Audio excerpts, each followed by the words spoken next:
I dagens utgave av Hardware Show har jeg fått med meg HP, som har med seg 3 spennende modeller som du garantert ikke vil få glipp av hvis du er interessert i å kjøpe en ny PC nå i høst.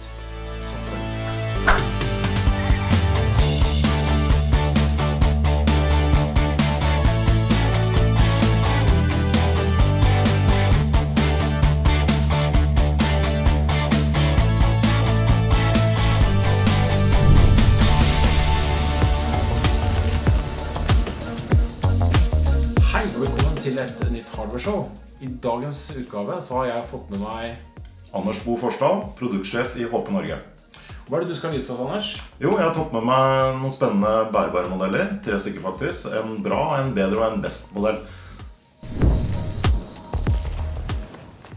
Den første maskinen du har med, det er en såkalt, det vi kaller for bra modell. Ja, det er det. Det er en HP ProBook 430, som er en rimelig og god 13,3 tommers PC. HP ProBook 430 er en meget god maskin til vanlig kontorbruk, og da får du en PC som gir en skjermstørrelse på 13,3 tommer. Ja. Og du vil også oppleve at den er ganske så portabel. Kun 1,5 kilo vekt og under 20 mm i tykkelse. Så det er perfekt typisk kontorarbeid og grei bærbart bruk også. Absolutt. Det er ikke noe spesielt tung å drasse på. Nei, og den er slitesterk, og den tåler en støt også. Vi har jo kjørt disse maskinene gjennom tester i forhold til dropptest og sånne ting, så er man uveldig så. Nå kanskje du kan fortelle litt mer om hva du får med av tilkoblingsmuligheter? Ja, det kan jeg gjøre. Her har du en typisk modell som har alle standardporter som du har behov for innebygde, og tanken her er at du skal unngå å bruke for mange dongler slik at du kan koble deg til. Du har full-size nettverksport, du har en VGA-port, og du har også en full-size HDMI i forhold til å koble til prestasjoner. Så her kan du få koblet på stort sett det meste av prosjektorer og utstyr på møterommet, uten å ha med noe dongler eller ledninger selv. Absolutt, og det er en god story. I tillegg da, så har vi USB-porter, og nå har det jo blitt populært med den nye USB-C-standarden, som har blitt en... Det er den som er under der, er det ikke det? Jo, det er den lille pluggen der. Så den er en fin sak, og den kan du faktisk lade PC-en med, i tillegg til den vanlige ladepluggen her sånn. Men du kan dokke og kjøre skjermsignal ut faktisk, så her har du mulighet til å koble til 2 eksterne skjermer rett på PC-en, eller via en dokking. Og i tillegg så er det jo da USB-A-porter, den tradisjonelle USB-porten på begge sider her sånn, som skal gjøre det enkelt å koble til tradisjonelt utstyr via USB. Er det en grei maskin for en på salg eller sånt noe som er ute og litt på veien, eller? Ja, det vil jeg si. Kombinasjonen å være inne og litt på veien er absolutt godt, og ellers så har vi jo mer ultramobile modeller hvor vekt og tykkelse er kanskje enda bedre. Ja. Skal vi gå videre til neste? La oss gjøre det. Og hva er det du har tatt med deg nå? Her har jeg tatt med vår EliteBook modell 840, som er en veldig populær maskin i bedriftsmarkedet. Det er vår mest solgte bedrifts-PC, og det er en EliteBook 840 G5, som er en ny maskin av året.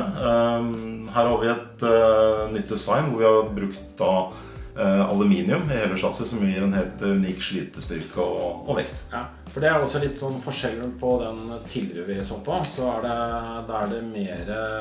ikke aluminium som er byggematerialet. Nei. Jeg ser på portene her, kanskje du kan kikke her. Jeg ser du får ganske mye porter her også, og tilkoblingsmuligheter. Ja, her har du mye av de samme portene, men en åpenbar forskjell er denne porten her, som er vår mekaniske dockingkontakt, som vi har benyttet på HP, EliteBook og ProBook siden 2012. Og den kan du fortsatt dokke med hvis du har da dockinger som er fra den tiden sånn sett. I tillegg så har vi da den nye USB-C-standarden her også. som det mulig til å kjøre mer moderne universaldokking på. Ja. Så det betyr egentlig at hvis du har en dokking fra HP fra før, så kan du benytte den, og du trenger ikke å kjøpe de nye dokkingene hvis ikke du må, for å si det sånn. Det riktig, så vi beskytter da investeringen til kunden hvis de har mange dokker fra før. Det veldig greit å ikke bytte ut alt utstyr fordi du får ny PC. Det smart. Andre ting med den her?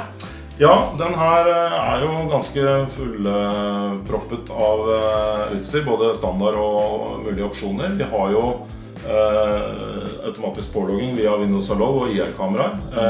Det en ekstremt lyssterk skjerm vi kan levere med denne, som klarer å levere faktisk hele 700 nits, og det jeg vet ikke om du ser det, men der har du også Windows IR-kamera og Hello-kamera som kommer mer og mer nå i forhold til det med pålogging, så det blir viktigere og viktigere. Ja. I tillegg så har vi fingeravtrykkssensor her sånn, som en alternativ måte å logge seg på raskt og enkelt med Windows 10 og Hello. Hva slags prosessorer får du på disse her? Alle de PC-ene vi skal snakke om i dag har siste generasjon fra Intel, generasjon 8, så her kan man få alt fra Celeron i starten og helt opp til ganske kraftige i7-prosesser. Ja. Hva du anbefaler for type litt mer avansert bruk? Jeg vil si at avansert bruk så har jo prosessorene fra Intel nå blitt såpass effektive at en standard i5 gjør mye av jobben. Men man en krevende bruker, så vil jeg kanskje anbefale å bruke litt mer penger på en prosessor og gå til i7. Hva med batterikapasiteten? Hvor lang levetid har du på batteriet? Ja, det ganske så bra. Vi snakker jo ikke så mye om batteritid lenger, for det såpass bra. Det en god arbeidsdag. Akkurat på denne modellen så får vi til 14 timer. På den, ja. Da skal du jobbe ganske mye overtid da, før den her dør, for å si ja, sånn sett. Det veldig ålreit. Det det. Så det i tillegg da, så hvis man skulle være uheldig og gå tom for strøm, så har vi også dette vi kaller HP Fast Charge, som lader batteriet fra 0 til 50% på 30 minutter. Ja, det bra. Vi har gjort en video tidligere på dette med ShareView, hvor du kan sitte og jobbe uten at noen kikker på skjermen din og forstyrrer deg, eller får med seg ting ikke de skulle ha gjort. Og det får du også på denne modellen, ikke sant? Det riktig. Og det aktiverer du bare ved et tastetrykk. Ja, da trykker vi bare på F2-tasten, og så filteret aktivt, og siden man synes ikke det så spennende lenger. Ja, som vi ser her da, så forsvinner på en måte innsynet på skjermen når vi roterer. Det lekkert. I tillegg da, så har vi på denne modellen det vi kaller HP Premium Collaboration Keyboard, som et spesielt godt tastatur som tilrettelagt for samhandling. Så vi har dedikerte taster for Skype eller Cisco Jabber-samtaler, hvor du kan trykke en tast for å starte eller avslutte samtaler rett inn i kalender, dele prestasjonene for deg. Typiske brukerne av denne maskinen, hvem det som passer perfekt til denne? Ja, det jo helt klart den standard kontorbrukeren egentlig, men som har kanskje litt kraftigere behov, og som mer på veien enn det vi snakket om tidligere egentlig. Så her får du den ultimate maskinen, så lenge du ikke har behov for å ha en konverterbar enhet med touch og sånne ting. Nå får vi også berøringsskjerm som opsjon på denne, så hvis man vil det, så det fullt mulig. Skal vi gå videre til den aller beste maskinen du har med i dag? Ja, det synes jeg. Jeg kribler litt og viser om den, altså. Hva det? Dette jo vårt flaggskip, vår EliteBook 1000-serie, og det også et produkt som vi definerer som et X360-produkt, og det jo på grunn av at du kan dreie den 360 grader rundt sin egen akse, og da får du kombinasjonen av et nettbrett, like mye som en bærbar PC. Så EliteBook X360 1030 heter denne her. Det med touch, ikke sant? Ja, 360-produktene kommer kun med touch. Ja. Jeg ser for meg dette på et kundemøte der du ønsker å vise en PowerPoint og har denne her, og det en god suksess. Ja, absolutt. Så den kan, og ikke minst hvis du skal på flyreise og skal se en film også. Veldig, veldig fin formfaktor. Og her har vi jo da det optimale innen design. Vi har et chassis som et helaluminiumsdesign, og dette frest ut av ett aluminiumsstykke, så ingen overganger eller skjøter noe sted. Så det utrolig robust og lett å ha med seg. Vi veier bare 1,2 kilo, og tykkelsen 15 millimeter. Og denne maskinen kommer da med doble USB-C-porter som full Thunderbolt 3-enabled, slik at du får den beste ytelsen og kan dokke flere 4K-skjermer samtidig, lade maskinen og så videre.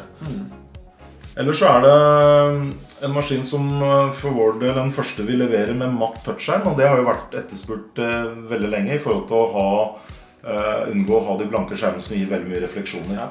For det det stort sett du finner på touchskjerm nå, så det jo på en måte med glass, og kanskje også litt mye refleksjoner og sånt nå. Det ikke alle som liker å jobbe på den type skjermer. Nei, så det vi har gjort her, vi har tatt et Gorilla 4-glass og kjørt en etsing på det, slik at du får en matt overflate. Noen har løst dette ved å legge på film og sånne ting. Dette en mye mer slitesterk metode i forhold til å få en matt touchskjerm. Mer robust altså. Ja. Ellers så har vi en maskin som ekstremt god på lyd. Her har vi innebygd 4 høyttalere som har hver sin forsterker. Og dette den forretnings-PC-en jeg har opplevd som har den absolutt beste lydbildet. Og den skal klare å spille hele 80 decibel og helt ned i 300 Hz frekvens på. Her det også innebygd kamera, og du har også innebygd fingeravtrykkssensor. Ja, så pålogging her går som en drøm og raskt. Så det ekstremt enkel i bruk. Og det samme collaboration-keyboardet som jeg nevnte for foregående modell, med hurtigtaster for samhandling, Skype eller Cisco. Ja, og her har du også den SureView. Ja, absolutt.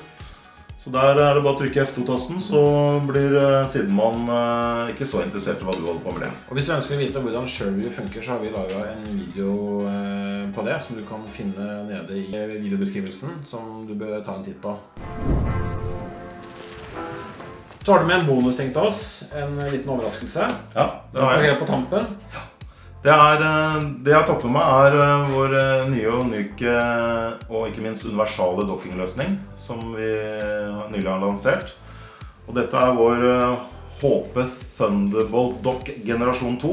Og den universal i forhold til å kunne dokke alle våre modeller helt fra ProBook 400-serien og opp til ZBook 17, de kraftigste mobile bærbare.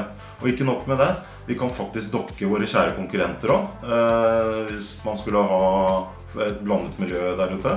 Det kan være Apple sine, Lenovo sine eller Dell. Så du plugger i denne her, i PC-en? Her har du et hav av porter.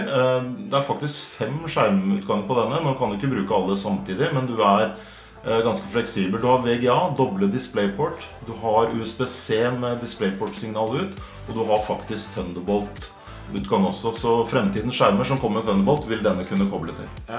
Hvor mange, altså hvis du vant til å jobbe i en 2-skjermsløsning da, så det ikke noe problem å koble på 2 skjermer her og kjøre det? Ikke noe problem, og de kan være i 4K-oppløsning begge to. Ok. Det som litt morsomt med denne her, som jeg har skjønt, det at den modulær. Ja. Og hva betyr egentlig det? Det betyr at vi har utviklet et produkt som gjør at den utbyggbar.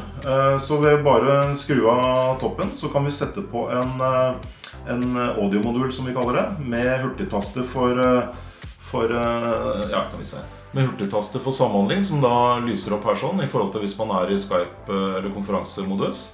Så får du også ekstremt godt lydbilde. Du har en 360 graders høyttaler her med innebygd mikrofoner, som også støtter noise cancelling, slik at ved å ha en sånn dock på møterommet, så har du en veldig god og rimelig løsning. Og det bare å koble seg til med USB-C. Denne for øvrig en kombokabel. Skal vi se, kanskje du kan holde den, Alexander? En kombokabel som gjør at vi også kan dokke de kraftigste mobile bærbare stasjonene våre, som sikres med en magnet. Veldig smart. Så enten du har det på et konferanserom, eller du sitter og har en del møter selv på pulten din, så det kjempekjekt. Da har du alt i ett her. Slipper å ha noe ekstra dingsbomser koblet til med høyttaler og mikrofoner og sånt nå. Alt ligger her. Ja. Og det her noe som du bare da skrur opp på den standardmodulen her sånn. Ja. Ja, jeg kan egentlig se det litt sånn nærmere, så ser du at den høyttaleren da satt oppå her. Vi tenker jo mye på design om dagen, helt klart. Da skal jeg si takk til deg for at du kom og viste oss alle disse produktene. Så håper jeg dere har fått mange nye ideer til eventuelle PC-kjøp nå i høsten som kommer. Tusen takk for at dere så på. Likte du videoen og vil se flere, så er det jo bare å abonnere på YouTube-kanalen vår. Vi ses i en annen video.